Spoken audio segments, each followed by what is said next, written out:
Now let's talk a little bit about, again, we talked earlier about value to whom, and for the most part, it's value to prospective buyers. So let's talk a little bit about that. Why do buyers buy businesses? Well, if it's an individual, they're probably going to buy a business that has a selling price less than $1 million. And those individuals are either looking to buy a lifestyle, like a bed and breakfast or something like that, or they're looking to buy a job, right? In which case, those earnings make a real difference to those buyers because they want to see at least 5 years of positive growing earnings, or they're not going to feel real comfortable about it. Buyers have a tendency to lay in bed, staring at the ceiling at night, worrying about, oh my God, what happens if I totally screw this thing up, right? What's that going to do to my family? Am I going to lose my home? What is going to happen if I mess this thing up entirely? So that's kind of the buyer's fear. And sellers need to understand that, and as they're doing their exit planning, prepare their business to subtly address those issues directly. And there's lots of ways of going about doing that. So buyers either are looking to buy a job, or if they are a corporation, they buy for strategic reasons. So again, as you're preparing your business for eventual sale, you want to think about who am I preparing this for sale to? Do you know there's exactly 5 kinds of buyers?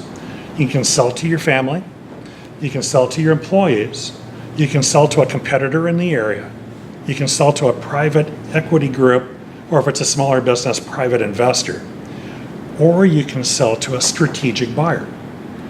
By and large, strategic buyers are near competitors, not necessarily direct. Better yet, they're near competitors from outside the geographic area. And those folks might pay a premium to get what you've got. So they buy for strategic reasons, looking to add, manufacturing capacity, manufacturing process, intellectual property, people, talent, distribution capacity, location, relationships with vendors, relationships with clients, et cetera, et cetera. There's many strategic reasons to buy a company. So corporations buy for strategy, individuals buy a job. Financial buyers, right? The private equity groups, they buy for different reasons. They buy for cash flow. So what they want to do is they'll time their sale so that when the economy is tanked, right after that tanking, right after when it's just starting to recover, they want to buy. They buy because what they pay for is on last year's earnings.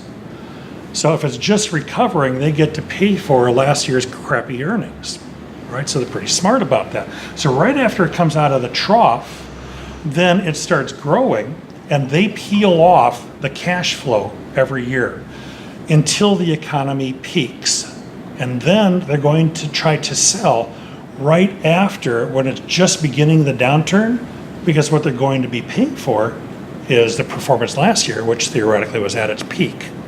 So this is what private equity groups try to do in terms of timing their purchases and their sale of businesses.